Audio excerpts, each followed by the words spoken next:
Right.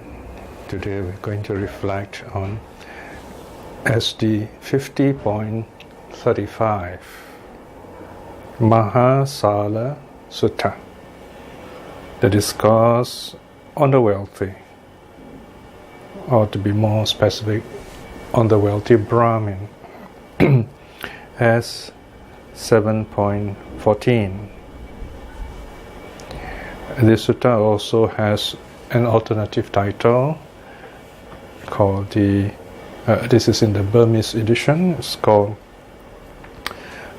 Lukapa Purana Sutta, the discourse on the shabby clothed.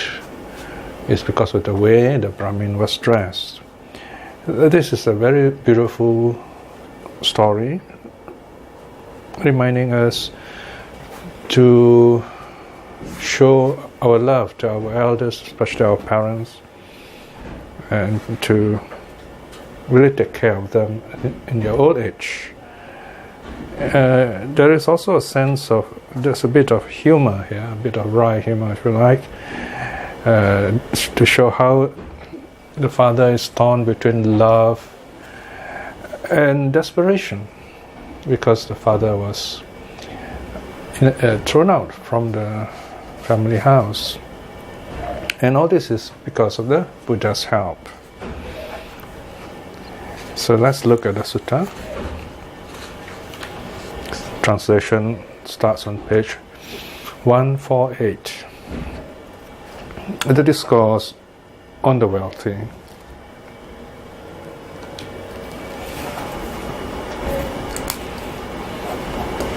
As 7.14, originating in Savatthi. Now then a certain wealthy but shabby Brahmin, shabbily clothed, approached the Blessed One.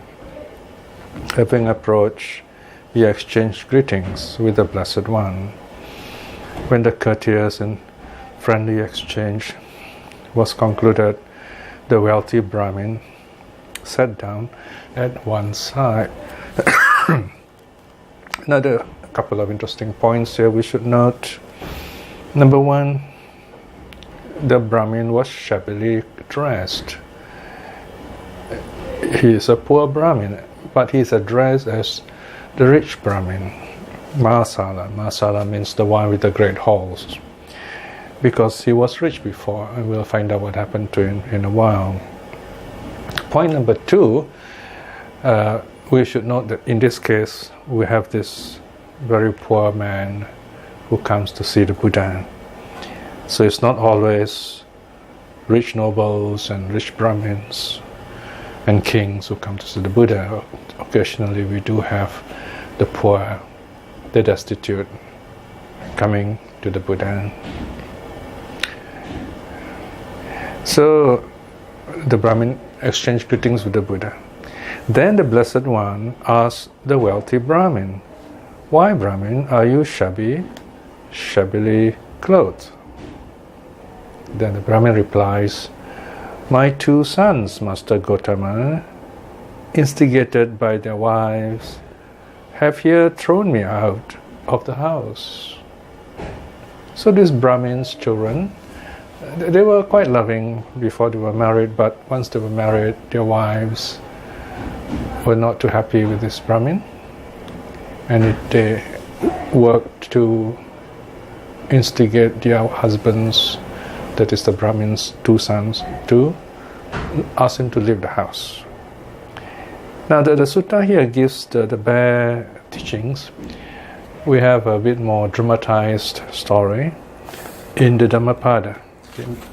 The Dhammapada story, which follows this, is called a Parijina Brahmana Putta Vatu, DHA 23.3, which you can read in your own time. Essentially it's the same story, but in more dramatic details. So the Brahmin tells the Buddha in some detail what happened to him. Now this is the instruction the Buddha gives the Brahmin, section 5. In that case, Brahmin, learn these verses and recite them before the multitude gathered in the assembly hall wherein your sons are seated. So here we see the Buddha knowing very well the way the people work, the way the community works. And he's going to help this poor Brahmin in a very special way. He teaches him Dhamma, but then he's going to use the kind of social sanction, if you like, even popular opinion or the common sense of civil society, the goodness of the community, to teach the children, the two sons and their wives, a lesson, if you like. So this part is very gentle, and yet there is a sense of humor there. You see the sons becoming quite worried about their status and so on, and the wives too, and they totally turn around. And let's see what happens. Right, so what are these verses that the Buddha taught the Brahmin? So the verses go like this. They at whose births I rejoice, of those whose existence I desired, they goaded by their wives, keep me away as dogs would a hog. Well, so you see this very pitiful situation. Apparently the Brahmin's wife must have died because only he is mentioned. So he says, well, I love these sons of mine, but when they were married, they kept me away, just like dogs bucking away a pig, a wild boar, if you like. They say, Father, Father, but they are bad and mean to me, ogres in the form of sons.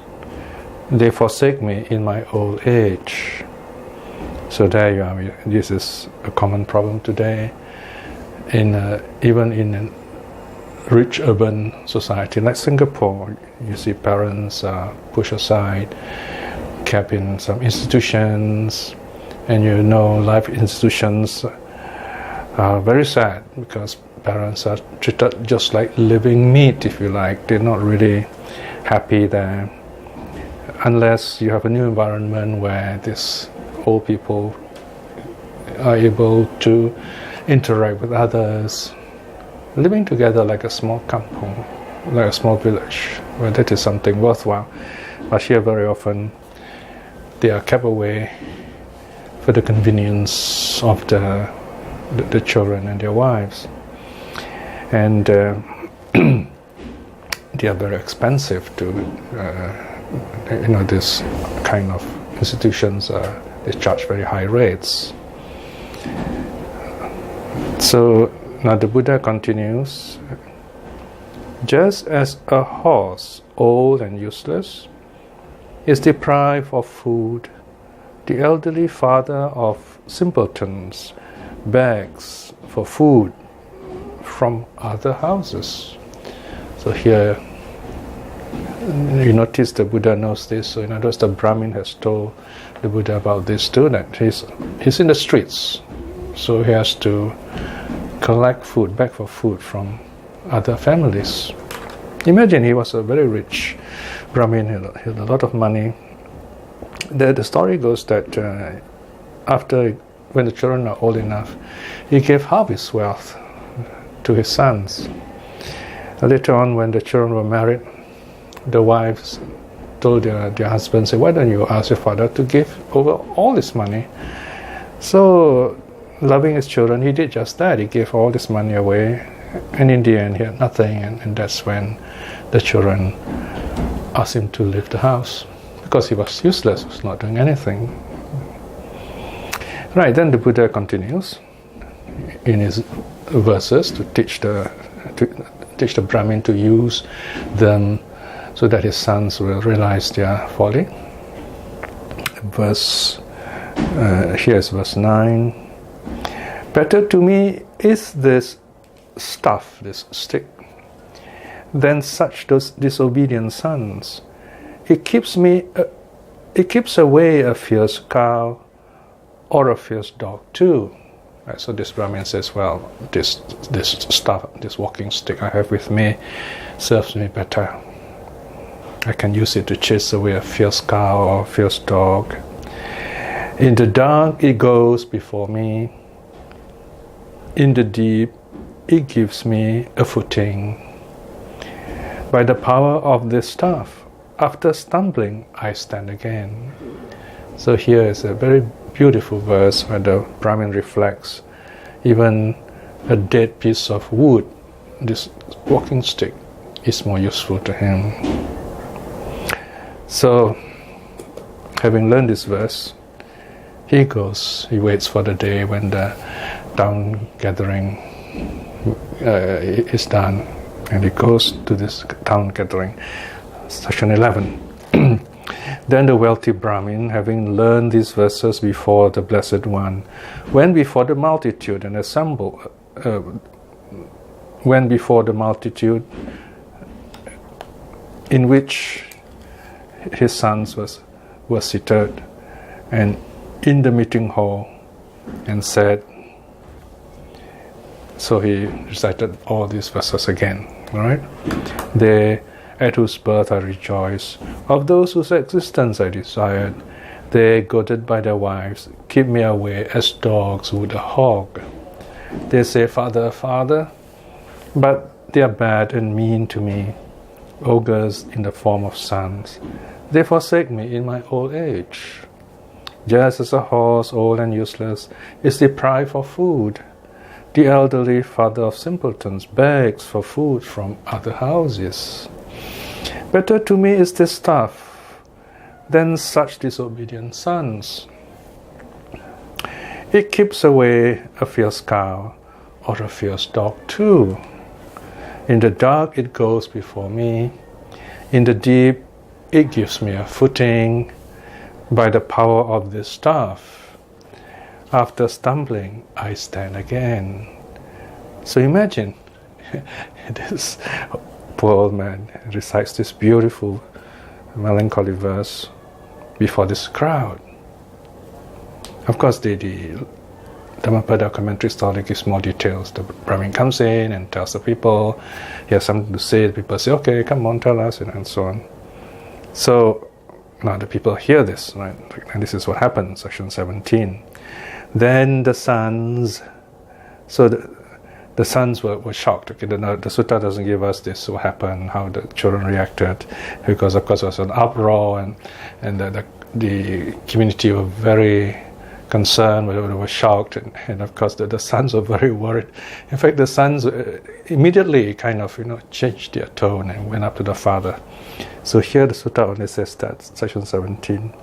Then the sons led the wealthy Brahmin to their house, washed him and gave him their own twin cloths to wear. These twin cloths are the dhoti and the shirt. These two pieces of very comfortable white cotton cloth. So it's given 2 pairs apparently. Then the wealthy Brahmin, bringing along a set of twin cloths,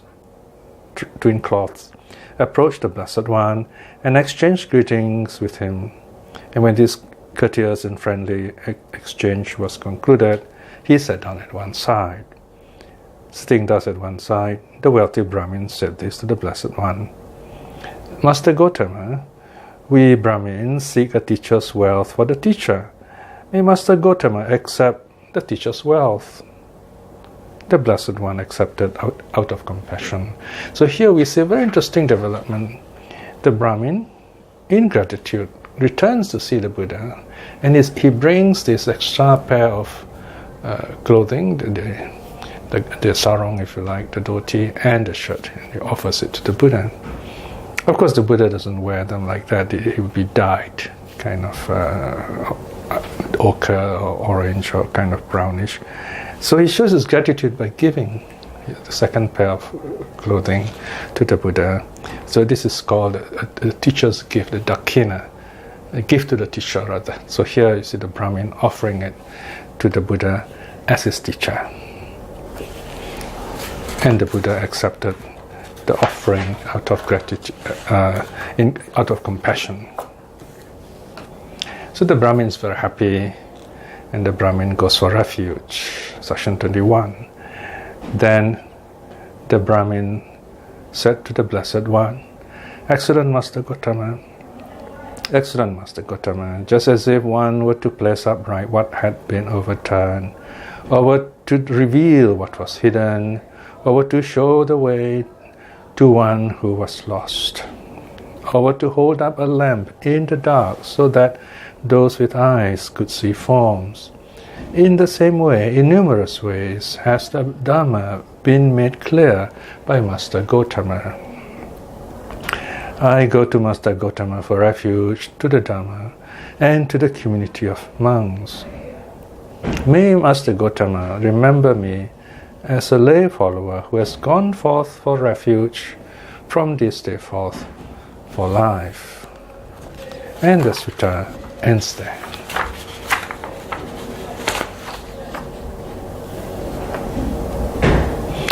Now the Dhammapada commentary story adds a very interesting detail.